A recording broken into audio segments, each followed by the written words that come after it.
I believe it because the only thing anybody talks about whenever the NFL is on is the NFL. Yeah. Yes. And that's just the way it goes. So what I'm saying is it is hard to believe all of these numbers ever.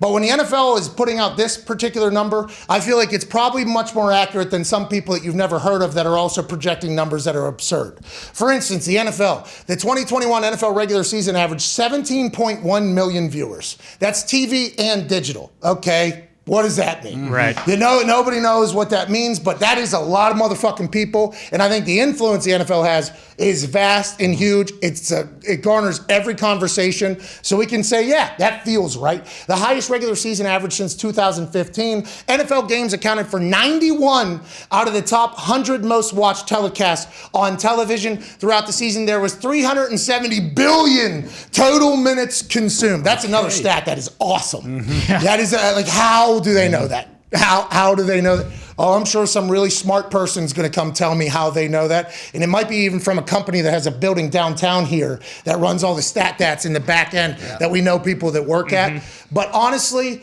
if they would have said they were doing 20 million viewers a game, I'd be like, yeah, that sounds right. Oh, yeah. 15 million, yeah, that sounds right. But the fact that they're 91 out of the top 100 telecasts on television in the year 2021, they're all living by the same numbers. So they all might be bullshit or they all might be 100% accurate. But 91 out of 100 is an absolute...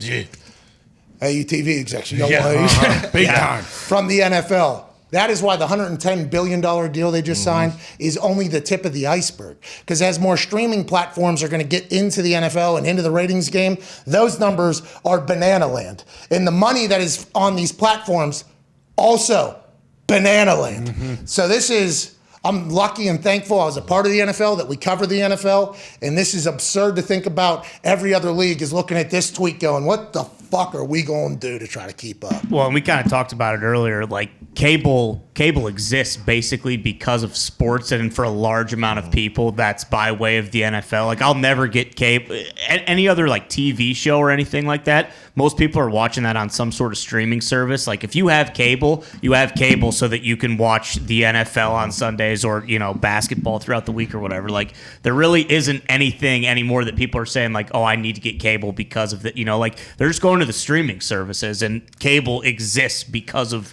sports and largely because of the NFL. Who's going to come in and just make a big play? Obviously, Amazon has already done it. Yeah. And I got a chance. What was that? IBM, Foxy? Who was it? IBM? Yeah, that sounds right. Was that who it was? I was in a horse...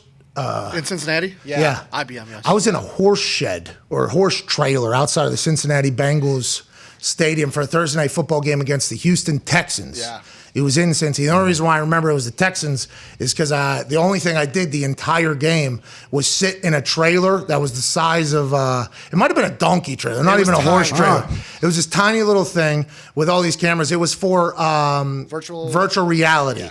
So they were trying out and sampling virtual reality, and IBM wanted to pitch that they could be the NFL's virtual reality partner. Option. Yeah. I think. I'm not 100% sure, but I think that was the case.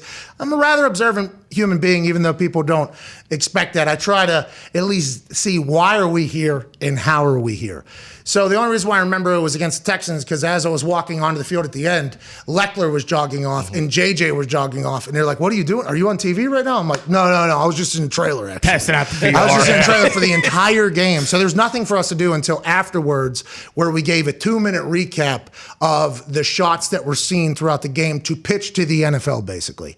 I thought we were calling the game. I thought it was going to be much different. That's why I signed up for it. I was the color commentator in this thing, so I didn't even host the recap. So I literally spoke for 27 seconds. Foxy was drunk as fuck at the game with his friends. Fox. I do remember that. Yeah, Foxy wasn't able to come into the trailer or the area because it was so small. So Foxy was like, oh, I got some friends that are going to the game. Do you care if I just go to the game? I'm like, do what you got to do, dude. I'm in a miserable spot here. Yeah. So we see Foxy. I see Foxy like 4 hours later. Yeah. He is hammered drunk, passes out in the truck on the way. I'm driving Foxy back from Cincinnati to Indianapolis. Complete waste of time. The technology was amazing, but the only cool thing I got out of that is I got a chance to sit with the guy from NFL Films who was the original producer for Steve Sable. So this guy is a part of the 33rd ownership of the NFL, which is NFL Films.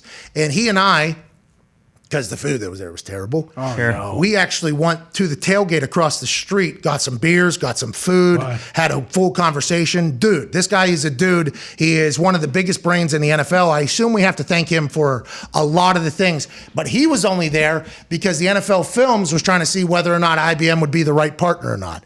And it's almost like a tryout. Like, can the NFL Films and the NFL trust you with the product, with the game? And that's kind of how that whole thing goes. I don't know if IBM became the official virtual reality partner. I know there was zero chance they were ever getting me back into a fucking donkey Horse trailer ever Yeah. again, especially to speak for 27 seconds. But I thought it was a cool technology. But learning that from the NFL Films, he's like, yeah, we got to see whether or not this is something we want to continue. So like for Amazon's been in with the NFL now for like 3 years.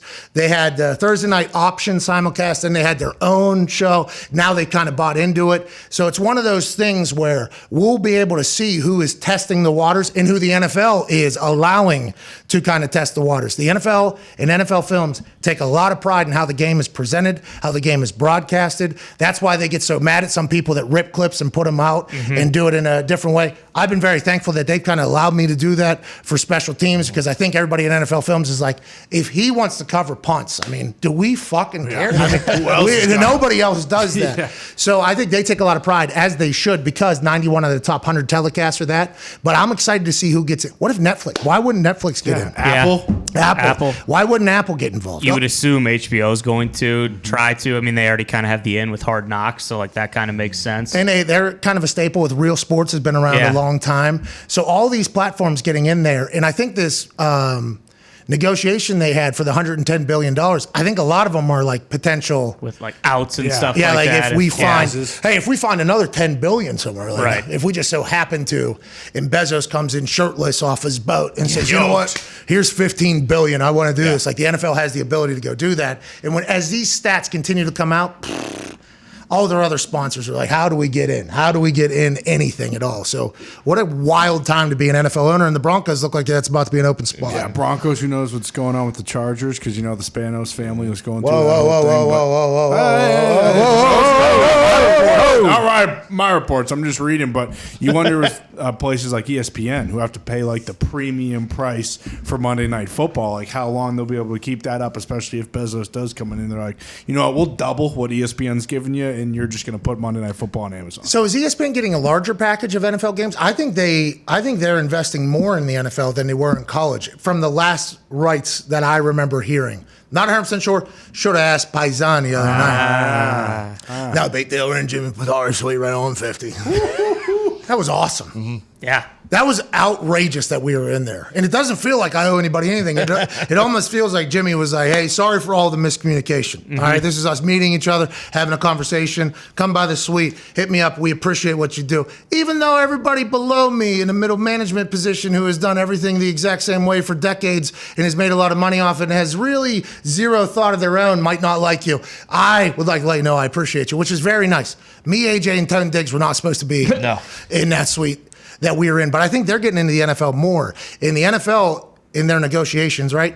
Everything is valued exactly how somebody who's willing to pay values it. So everybody's overpaid, underpaid. No, you are exactly paid how you are supposed to be paid, because that is all negotiation. That is all figured out. That is something I learned a long time ago, especially when I saw some of my teammates either get in public eyes overpaid, but in the locker room, what you're not seeing behind closed doors, actually, I think he's getting underpaid. And then there's some people that get fucked. And I think to myself, like, well, you should have stood a little firmer. You should have stood a little firmer in your grounds to do whatever you are. So I think in the negotiations, the NFL actually told ESPN, this is us just watching from the outside and reading the press clippings as it all happened. Like, without us, your entire network would be fucked. Yeah. So you're going to pay a little bit more. Like NBC, their entire programming, NBC Sports, doesn't revolve around NFL football. Exactly. So they didn't have to pay as much as ESPN did, who also uses all the clips throughout the entire week. And then there's a set amount of clips that are allowed on social. This video is allowed to air on social. This one isn't. So I think all those negotiations, the NFL has all of their lawyers sitting at a table going, you know what, actually, I mean, does Get Up exist without us? Nah. How about first? How about our league, NFL Live? NFL Live? Yeah. That's That's what the NFL did to ESPN, and there's nothing ESPN can do about it. No. Disney can do about it. You just wonder, what if Amazon comes in and says, hey, we want to we would like to take the Well, they're place. doing that for Thursday, right? Yeah, because they had it for a little bit, and then they got it outright. And I think they got it for what, 10, 11 years? Something like I think it is 10 years. Is that public knowledge? I I just saw it right here, 11 years. Okay, good. Okay. All right. We have chatted with Amazon. I have chatted with Amazon. $1 billion per year. I have chatted with ESPN. You know, now that people saw the FanDuel deal, Yeah. which isn't our only deal, that's just our exclusive sportsbook partner. I think a lot of people who potentially had no idea what we did, how we did, or why we did it, had to get kind of open, like, oh, what the fuck is going on here? Because if this is what this company is saying they're worth to them, what are all the other companies saying to them? And once again, all numbers are bullshit. So there's people in this space that are pitching numbers that are completely fugazi. And it's not our game or my game to come out and say, this is a lie, this is a lie, this is a lie. I hope everybody gets $1 billion. But it's tough not to sometimes when I am the person literally representing this company in conversations and there's other numbers being presented as if it's real. And it's like, that's not real. Impossible. And I don't want to sound like a bad person. I want everybody to get their money, but that is not real. That is a marketing agency. That is a salesperson accumulating numbers to try to throw a fastball past you because you don't know anything about this current platform that we are in right now. So that is something that's hard to do, but the NFL knows that they are just going to go like this. And that's why that franchise in Denver. Oh, yeah. Interesting. I saw Marshawn Lynch is in conversations with Amazon as well. Yep. Yeah. That'd be awesome. Yeah, He's for sure. incredible. That would be awesome. You know, the Amazon thing's very interesting because they have Twitch, which is a daily streaming platform. That's right. They have the NFL rights. So would That's that right. mean that if we're on Twitch, because I've seen other shows, do you get NFL rights on there? Feels like it. And then obviously we're getting a plane. So Thursday Night Football throughout an entire thing is very doable. I mean, there's a lot of synergy between what we do and what Amazon does. But I ain't a fucking idiot. Nuh-uh. You know what I mean? That's That I know that as well. So there's a lot of. It's fascinating. Yeah. Me walking into these meetings. Hey, what do we got? Oh yeah, you don't have a fucking clue. Okay. Cool. So, Hey, I'm not even going to waste any more time. And I think there's always a feel out. The Amazon folks seem to be a good group of people. I mean, Marshawn, that's a good Yeah, start. if they're looking at it, and I think they got Aqib in there too. Aqib Talib's in there as well. There's a lot of people that I have respect for that have been announced as a part of the Amazon roster. And I'm like, okay, making good decisions over there. I like that a lot. But once again, we just talked to Jimmy Pitara the other night. I have a lot of respect for that guy all of a sudden when I probably, to that entire network, a lot of friends over there, a lot of very talented people over there. I mean, we just put over Hembo seconds ago. Yeah. That's behind the scenes. I mean, I love a lot of people over there. But a lot of the decisions that are being made over there, you go, okay, we'd probably do it different. And also, those people will never understand our type of operation.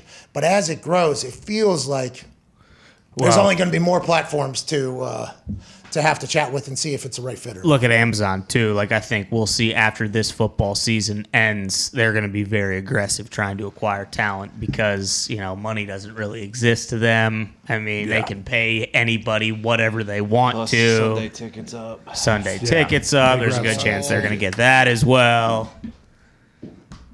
Just thinking out loud. Well, then also a lot of merch business. They have Yeah, exactly. merch business, Shipping service that they marketing. have. Yeah, Amazon Music. And, But once again, this ain't a guarantee. no. There's a lot of places. No. There's other places that have all that stuff. Not really, but there's Well, other places yeah. that have. Yeah, To a but they degree, have- I mean.